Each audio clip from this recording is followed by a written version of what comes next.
No one ever expected a vice president to walk off stage during a live televised event. But that's exactly what JD Vance did.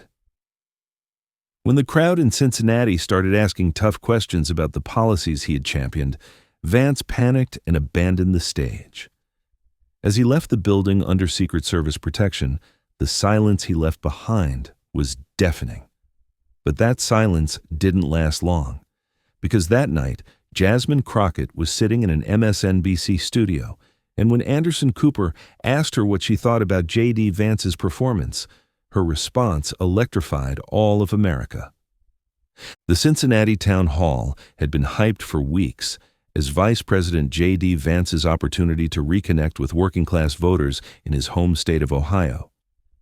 The venue, the historic music hall with its ornate 19th-century architecture, was packed to capacity with 1,200 people, a carefully curated mix of union workers, small business owners, teachers, and local families who had been personally affected by recent federal policy changes.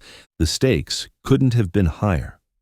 Just 2 weeks earlier, a controversial federal package that Vance had publicly championed had resulted in massive cuts to rural job training programs across Ohio and Pennsylvania. The legislation, marketed as economic efficiency, had eliminated funding for over 40 training centers that served communities already struggling with manufacturing job losses. Vance had initially praised the cuts as necessary fiscal responsibility, only to later claim he had been misrepresented by the media when local outrage exploded. Local newspapers had picked up the contradiction immediately. The Cincinnati Enquirer ran a front-page story titled, "Vance's Vanishing Act. VP denies supporting his own policy." The story quickly went viral, amplified by social media and picked up by national outlets. For a politician who had built his brand on being the voice of forgotten working-class Americans, the optics were devastating. The town hall was supposed to be Vance's chance to control the narrative and demonstrate his continued connection to Ohio voters. His communications team had spent days preparing talking points, rehearsing answers, and even pre-screening some audience questions to ensure a smooth event. They had arranged for the appearance to be broadcast live on C-SPAN and streamed across multiple digital platforms, confident that it would showcase Vance's ability to handle tough questions with Midwestern authenticity. Vance arrived at the music hall flanked by his usual entourage of Secret Service agents, communications staff, and local Republican officials. He looked polished in a navy blue suit that his stylists had selected to project both authority and accessibility, expensive enough to command respect, but not so formal as to alienate working-class viewers. His team had coached him to use specific phrases like, "I hear you. That's a fair concern, and let's work together on solutions." The moderator was Carla Ramirez, a respected local anchor for WLWT-TV, who had been covering Ohio politics for over 15 years. Ramirez had a reputation for fairness, but also for not allowing politicians to dodge difficult questions. Her presence was meant to lend credibility to the event and signal that this would be a serious policy discussion rather than a campaign rally. The first 30 minutes proceeded exactly as Vance's team had planned. Ramirez asked predictable questions about infrastructure investment, small business tax credits, and border security. Vance delivered his prepared responses smoothly, hitting all the talking points about putting America first and fighting for working families. The audience applauded politely, and everything seemed to be going according to script. But the carefully orchestrated atmosphere began to shift when Ramirez transitioned to audience questions. The first person called upon was Sarah Thompson, a 42-year-old single mother from Dayton who had been enrolled in a medical coding certification program that had been eliminated due to the budget cuts Vance had supported. "Mr. Vice President," Thompson began, her voice steady but carrying an edge of suppressed anger. "You said that cutting job training programs was about fiscal responsibility. But I was 3 months away from completing a certification that would have doubled my income and provided health insurance for my kids. Now that program is gone, and I'm working 2 minimum wage jobs just to pay rent. How is destroying my opportunity to better my family's situation fiscally responsible?" The question hit like a punch to the stomach. This wasn't the type of softly worded inquiry that Vance's team had prepared for. This was a real person with a real problem directly caused by policies he had championed. The audience, which had been politely attentive, suddenly became more focused and alert. Vance's response was textbook political deflection. "Sarah, I appreciate your question, and I want you to know that I share your concerns about economic opportunity for all Americans. The legislation you're referring to was a complex package that addressed multiple fiscal priorities. While some programs were unfortunately impacted, we're working on new initiatives that will create even better opportunities for skills training and job placement." It was the kind of answer that might have worked in a Sunday morning talk show, but it fell flat in a room full of people who were personally affected by the policies being discussed. Thompson wasn't satisfied, and neither was the audience. "That's not an answer," Thompson shot back, her voice rising slightly. "You're talking about initiatives and opportunities, but I needed that program. My kids needed that program, and you voted to kill it.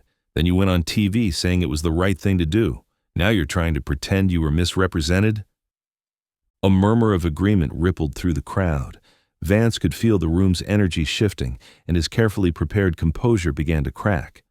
His media training kicked in, and he attempted to regain control by pivoting to broader economic themes. "Sarah, what I want to focus on is the bigger picture of economic growth that benefits everyone. We've seen tremendous job creation across Ohio, unemployment is down, and we're bringing manufacturing back to America. Sometimes difficult decisions have to be made to ensure long-term prosperity for all families." But the pivot only made things worse. The audience recognized that Vance was avoiding the question, and several people began calling out from their seats. "Answer her question!" someone shouted from the back. "Stop giving us politician talk!" called another voice. The second audience question came from Marcus Williams, a 35-year-old electrician and union representative whose local training facility had also been eliminated. Williams was more direct than Thompson had been. "Mr. Vice President, with all due respect, you're not answering the question. You supported cutting these programs, then you denied supporting it when people got angry. Which is it? And why should we trust anything you say when you can't even be honest about your own voting record?" The directness of the challenge visibly rattled Vance. His face flushed slightly, and for the first time in the evening, he seemed genuinely flustered. His response was even more defensive than before. "Marcus, I think there's been some confusion in the media reporting about my position. I've always supported job training programs that are effective and well-managed. What I opposed was wasteful spending on programs that weren't producing results. We have to be good stewards of taxpayer money while still supporting American workers." The answer was worse than the previous deflection, because it was factually contradicted by Vance's own public statements. Several audience members had clearly done their homework, and they weren't going to let him rewrite history. "That's not true," Williams responded firmly.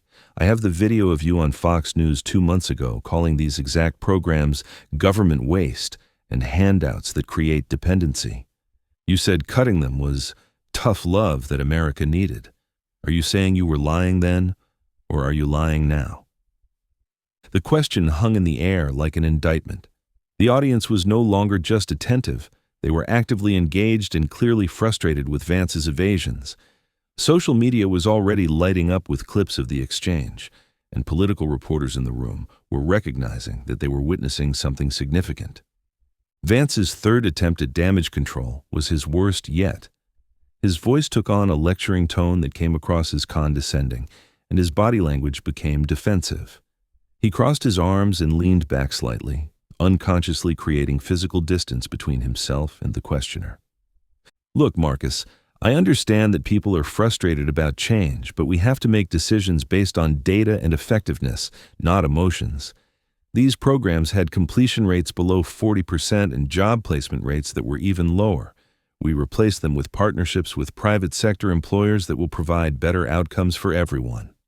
The response was a disaster on multiple levels. First, it dismissed the audience's concerns as mere emotions rather than legitimate grievances. Second, it misrepresented the data. The completion rates Vance cited included programs that were underfunded due to previous budget cuts, not inherent program failures.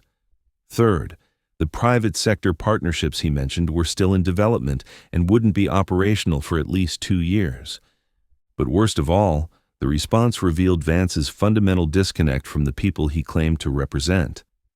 He was treating their lived experiences as abstract policy discussions, their financial struggles as statistics to be managed rather than human realities to be addressed. The audience reaction was immediate and unmistakable.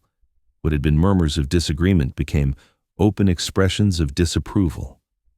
Someone in the middle section called out, "We're not stupid, JD," another voice added. "Stop lying to us." The energy in the room had completely shifted from polite civic engagement to something much more confrontational. Carla Ramirez, recognizing that the event was spiraling out of control, attempted to restore order. "Let's keep this respectful, folks. Mr. Vice President, would you like to clarify your position on the job training programs?" But Vance was clearly flustered and made the fatal mistake of doubling down on his defensive posture. His voice took on an edge of irritation as he responded, "Carla, I think I've been very clear about my position. I support effective programs that produce results, and I oppose wasteful spending that doesn't help anyone. If people want to focus on political attacks instead of solutions, that's their choice. But I'm here to talk about moving forward, not relitigating past decisions." The response was catastrophic. By framing legitimate questions about his policy positions as political attacks, Vance had essentially dismissed the entire audience as partisan opponents rather than constituents seeking answers. The implication that they were more interested in attacks than solutions was particularly galling to people who were genuinely trying to understand how their elected representative could support policies that directly harmed them. The fourth audience question came from Lisa Chen, a 28-year-old teacher whose husband had been enrolled in an HVAC certification program when the cuts were implemented. Chen's question was the most pointed yet. "Mr. Vice President, my husband was 2 months away from finishing a heating and air conditioning program when it was canceled. He'd already paid $3,000 in fees and materials costs. The program had a 90% job placement rate, not the 40% you just claimed. You personally appeared at a press conference celebrating the cuts.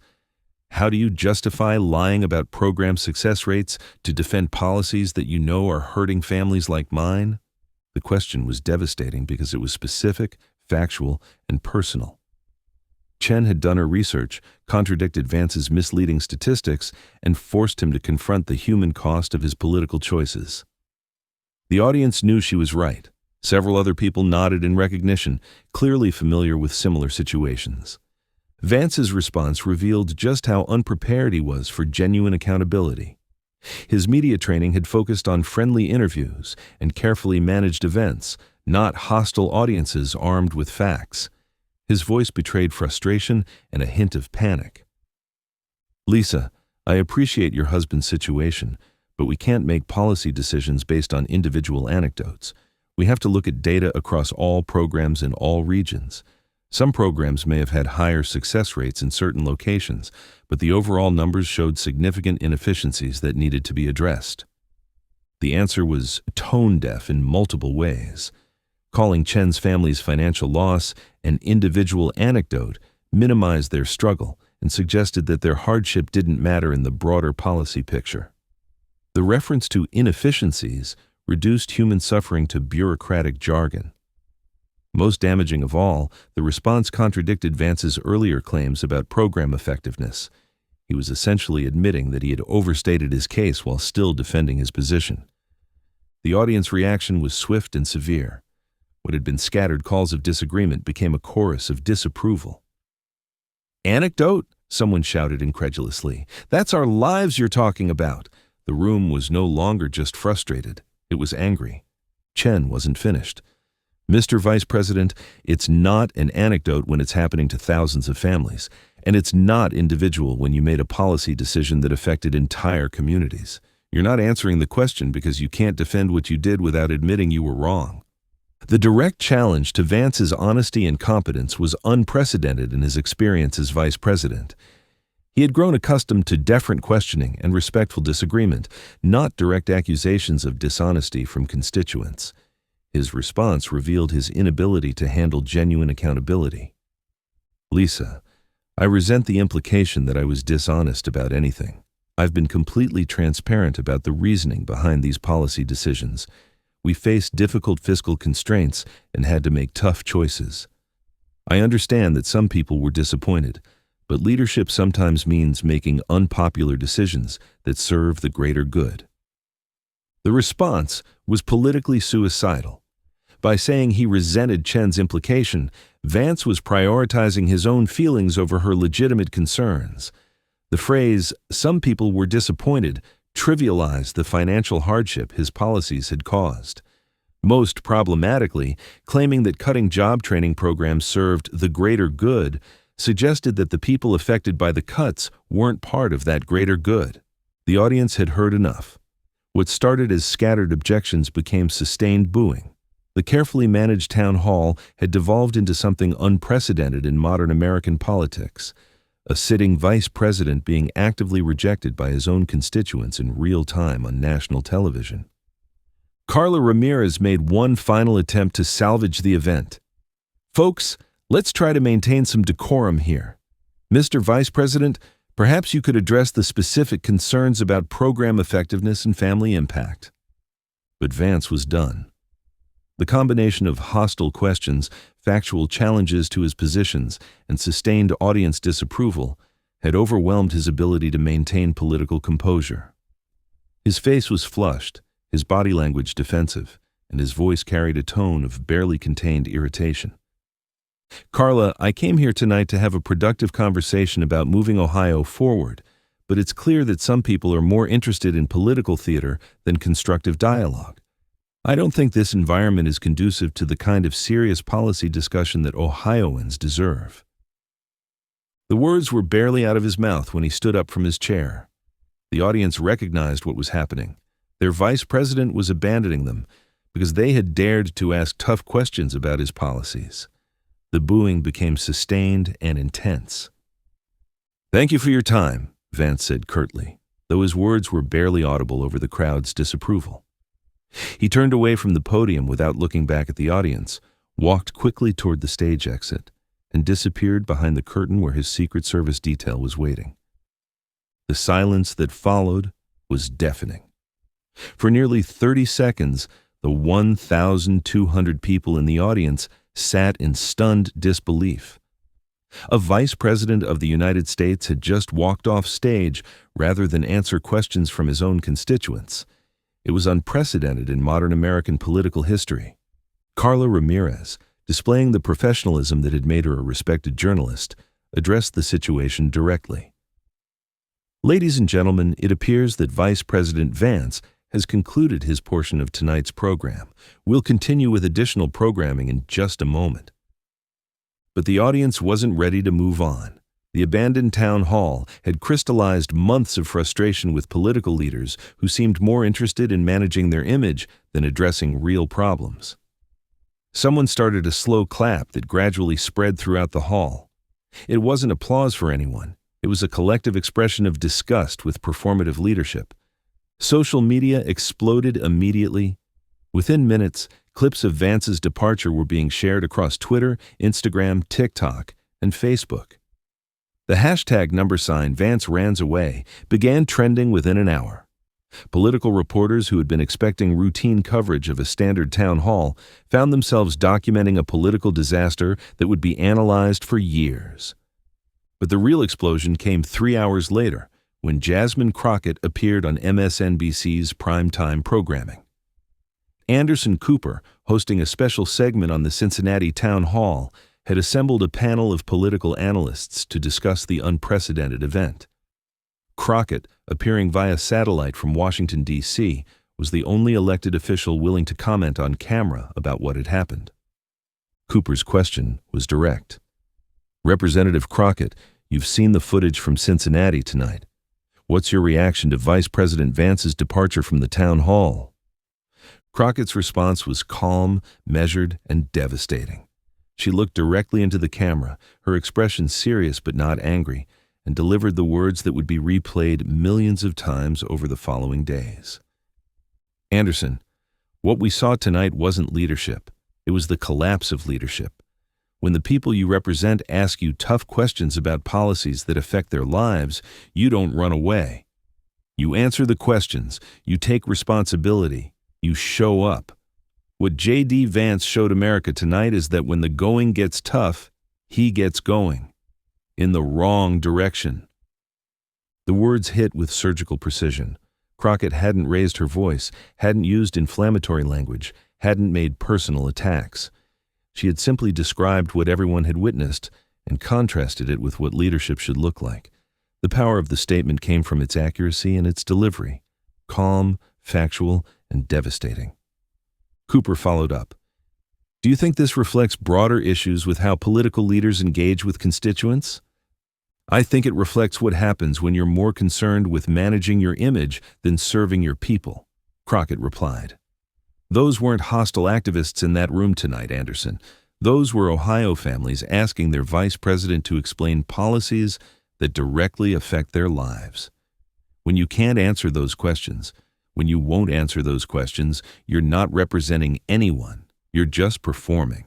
The distinction between representation and performance became the defining theme of post-town hall coverage. Crockett had articulated what millions of Americans felt but couldn't express, that too many politicians were more focused on managing their public image than addressing public problems. The impact was immediate and massive. Within 24 hours, Crockett's office reported that email signups had quadrupled. Small-dollar donations to her re-election campaign doubled, with contributions coming from all 50 states. Her MSNBC interview was shared over 2 million times across social media platforms. More significantly, Crockett's response had given voice to a broader frustration with performative politics. Community groups across Ohio organized follow-up forums to discuss the policies that Vance had refused to address. Union leaders used her words as a rallying cry for political accountability. College students shared clips of her interview with captions like, "This is what leadership looks like." The contrast with Vance couldn't have been more stark. While his team spent days trying to explain away his departure, claiming he had been ambushed by hostile activists and suggesting the questions weren't legitimate, Crockett was being praised for her authenticity and clarity. Late-night comedy shows had a field day with Vance's escape. The Daily Show created a mock segment featuring a cardboard cutout of Vance with the caption, "Missing, last seen running from accountability."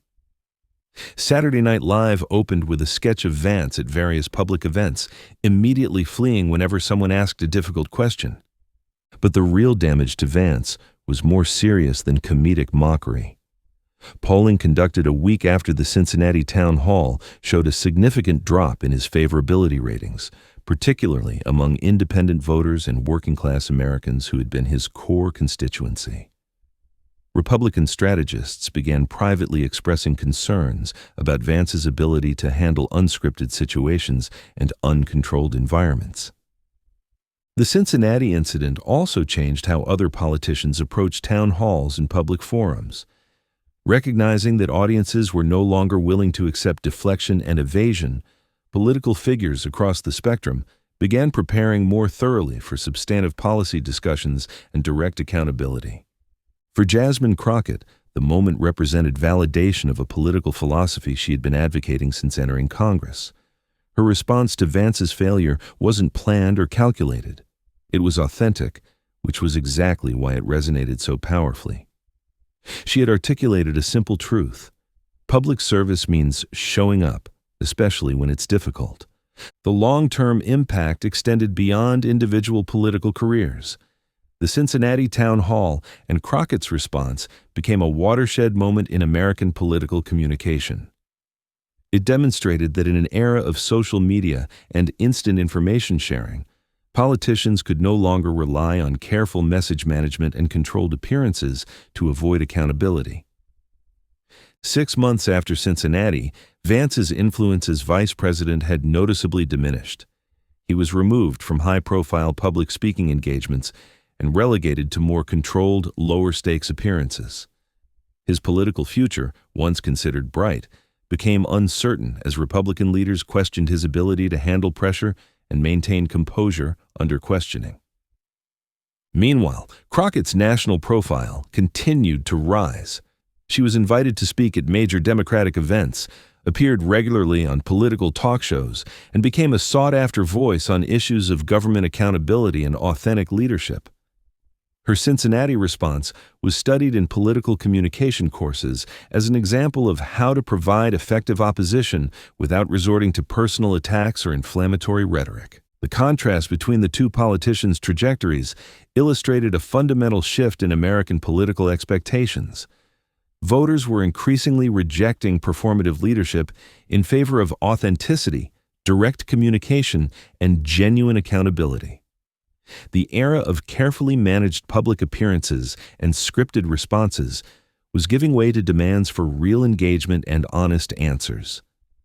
The Cincinnati Town Hall became a case study in political science courses, used to illustrate the importance of preparation, authenticity, and genuine engagement with constituents. Vance's failure and Crockett's response were analyzed as examples of how political fortunes could change in a single moment when voters demanded accountability and got either evasion or truth. As Crockett reflected on the moment months later, she emphasized that her response hadn't been calculated or strategic. It had been honest. "I watched a vice president abandon his constituents because they asked him tough questions," she said during a later interview. "Someone needed to point out that that's not how leadership works. Leaders don't run away when things get difficult. They engage, they explain, they take responsibility." That simple principle, that leadership means showing up, especially when it's difficult, became a defining theme of Crockett's political identity and a standard against which other politicians were increasingly measured.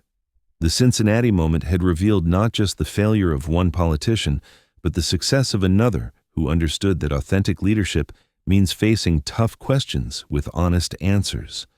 3 weeks after the Cincinnati disaster that ended JD Vance's political credibility, something even more damaging emerged from the aftermath. What the media had initially treated as an isolated incident of poor crisis management was revealed to be part of a much larger pattern of deception and accountability avoidance that stretched back years. The revelation came from an unexpected source: Jennifer Martinez, Vance's former communications director who had resigned just days after the Cincinnati Town Hall. Martinez had worked in Republican politics for 15 years, managing crisis communications for senators, governors, and presidential campaigns. She had never spoken publicly about internal campaign operations, but Vance's abandonment of Ohio voters had crossed a line she couldn't ignore. Martinez contacted the Washington Post with a story that would fundamentally change how Americans understood the Cincinnati incident. She revealed that Vance's team had known for weeks that the town hall would be contentious, that they had detailed intelligence about which attendees were likely to ask challenging questions, and most damaging of all, that they had developed a deliberate strategy to abandon the event if questions became too difficult to handle. They called it the extraction protocol, Martinez told the Post's investigative team. If questions got too specific about policy failures, if audience reactions became too negative, or if Vance appeared to be losing control of the narrative, we had a predetermined exit strategy. The idea was to frame any departure as a scheduling conflict or security concern rather than acknowledge that he couldn't answer the questions. The revelation transformed the narrative from spontaneous political failure to calculated deception. Vance hadn't panicked and fled. He had deliberately planned to abandon his constituents if they proved too demanding of accountability. The distinction was crucial because it revealed a systematic approach to avoiding responsibility rather than a moment of poor judgment under pressure. But Martinez had more devastating information. She provided the Post with internal communications, showing that similar extraction protocols had been used at least 12 times over the previous 2 years at various public events across the Midwest. Whenever Vance faced sustained questioning about policy failures or contradictions in his positions, his team would manufacture reasons to end appearances early. There was a whole apparatus designed around avoiding accountability, Martinez explained. We tracked social media sentiment in real time during events. We had staffers planted in audiences to monitor crowd reactions. We even had code words that Vance could use to signal when he wanted an emergency exit. Cincinnati was just the first time we couldn't make it look like anything other than what it was, running away. The Post's investigation revealed that Vance's public schedule over the previous 18 months showed a pattern of shortened appearances, canceled Q&A sessions, and events that ended abruptly due to mysterious scheduling conflicts. What had appeared to be routine campaign logistics was actually systematic accountability avoidance. The story broke on a Tuesday morning and immediately dominated political news coverage. By noon, Leonard extraction protocol was trending on social media.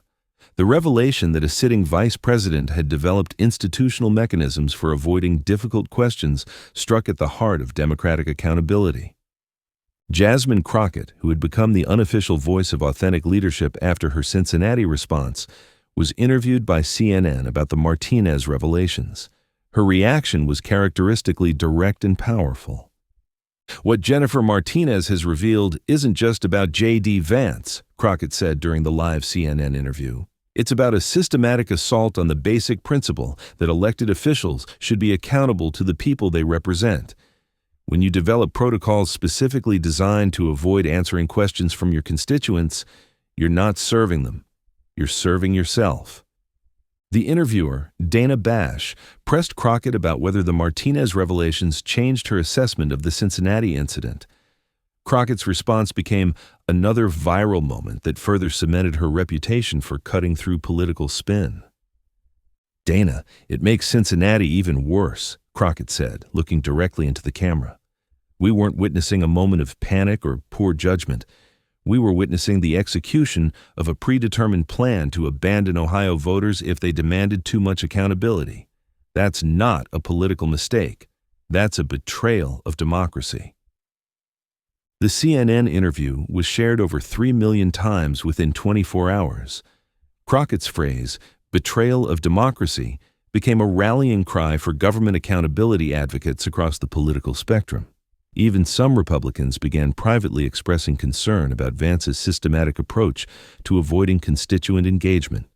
The political impact was swift and severe. Within 48 hours of the Martinez revelations, 3 Republican senators called for a formal investigation into Vance's use of taxpayer resources to fund accountability avoidance operations. The Senate Ethics Committee announced they would review whether Vance's extraction protocols violated standards for constituent engagement. But the most damaging development came when other former Vance staffers began speaking publicly about their experiences.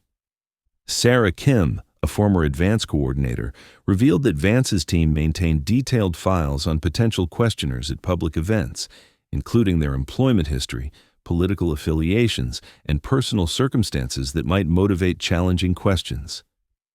"We called them threat assessments," Kim told NBC News. "If someone had lost their job due to policies Vance supported, if they had family members affected by budget cuts, if they had any personal stake in the issues being discussed, they were flagged as potential threats to message control. The goal was to either avoid events where these people might be present or have strategies ready to discredit their questions." The revelation that Vance's team had been conducting opposition research on ordinary citizens who might ask difficult questions at public forums created a new scandal within the scandal. The image of a vice president's office maintaining threat files on unemployed workers and struggling families was politically toxic. Democratic leaders seized on the revelations to call for broader investigations into Republican politicians' engagement with constituents. House Speaker Hakeem Jeffries announced that the House Oversight Committee would examine whether Vance's practices represented a broader pattern of accountability avoidance among Republican officials. "The American people deserve to know whether their elected representatives are serving them or surveilling them," Jeffries said during a press conference. "If Vice President Vance has been treating concerned citizens as threats to be managed rather than constituents to be served, that represents a fundamental breach of democratic norms." The investigation quickly expanded beyond Vance himself. Congressional researchers discovered that several other Republican politicians had employed similar strategies for managing public appearances and avoiding difficult questions. What emerged was a picture of systematic accountability avoidance that extended throughout the Republican Party's approach to constituent engagement. Meanwhile, Jasmine Crockett was experiencing unprecedented political momentum. Her clear, consistent message about authentic leadership and democratic accountability was resonating with voters across party lines.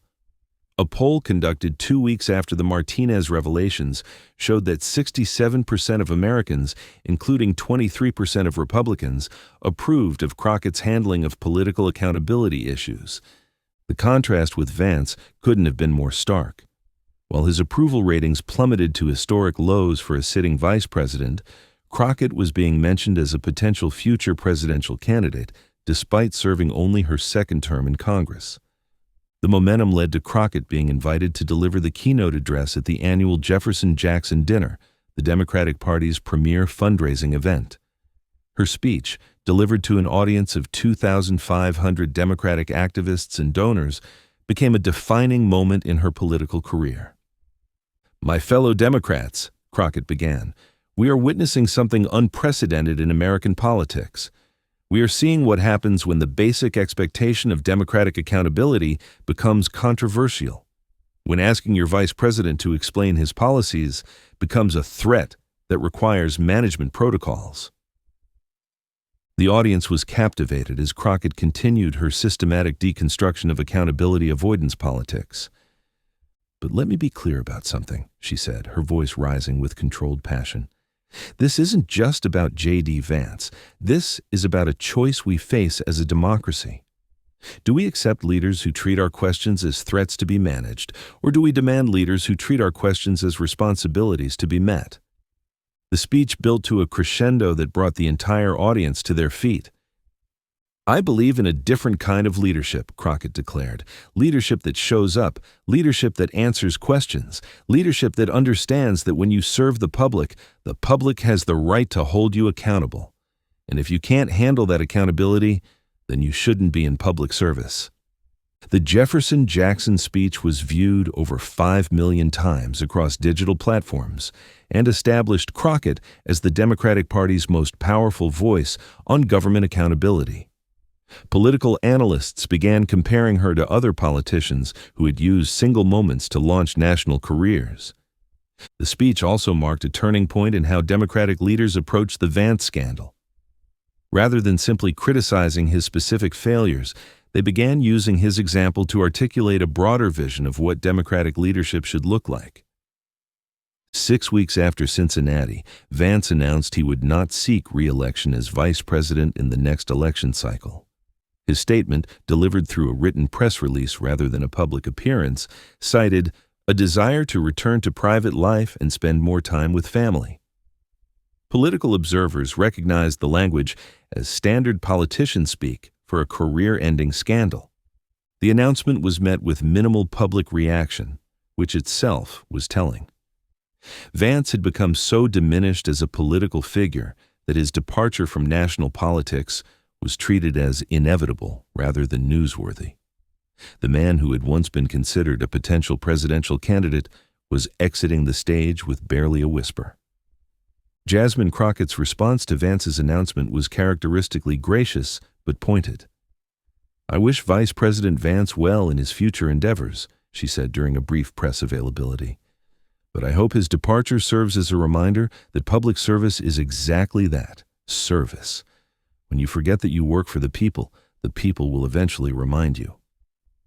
The contrast between Vance's written statement and Crockett's live press availability was symbolic of the broader differences in their approaches to public accountability. Even in defeat, Vance avoided direct engagement with media and constituents. Even in victory, Crockett made herself available for questions and scrutiny.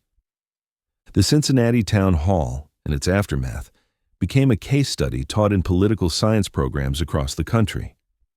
The incident was analyzed not just as an example of crisis mismanagement, but as a watershed moment in the evolution of American political accountability. Professor Michael Roberts of Georgetown University, who incorporated the Vance-Crockett contrast into his course on political leadership, explained the broader significance. What we witnessed was the collision between two fundamentally different approaches to public service. Vance represented the managerial approach, politics as image control and message management. Crockett represented the democratic approach, politics as genuine engagement with constituent concerns. The legacy of Cincinnati extended far beyond individual political careers. It established new expectations for political accountability and demonstrated that in the social media age, systematic avoidance of responsibility would be exposed and punished by voters. A year after the town hall disaster, Jasmine Crockett was named one of Time magazine's 100 most influential people, with the citation noting her role in redefining expectations for political accountability in the digital age. The profile, written by former President Barack Obama, praised her ability to cut through political noise with authentic leadership and genuine commitment to democratic values.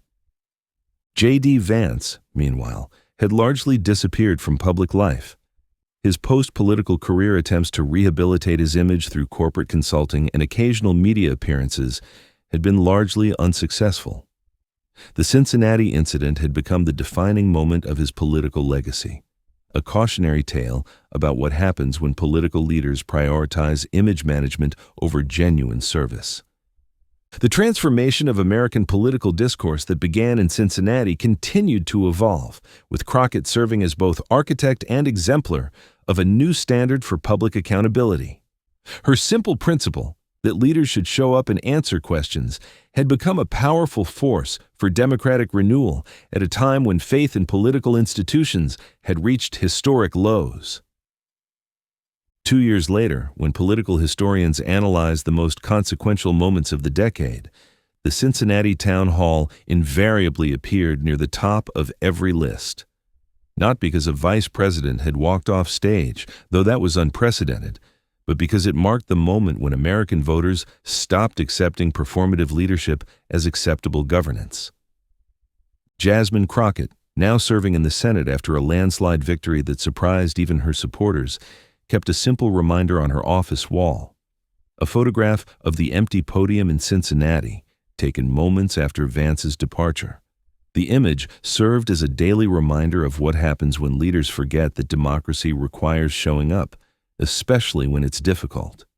If this story of authentic leadership triumphing over performative politics inspired you, don't let the conversation end here. Subscribe to our channel for more moments when real leadership showed what democracy can look like when politicians choose truth over image management. Hit that notification bell, because accountability in politics matters more than ever. Share your thoughts in the comments. What other moments have you seen where authentic leadership made a difference? Your engagement helps us bring you more stories that show what public service should look like when it's done right.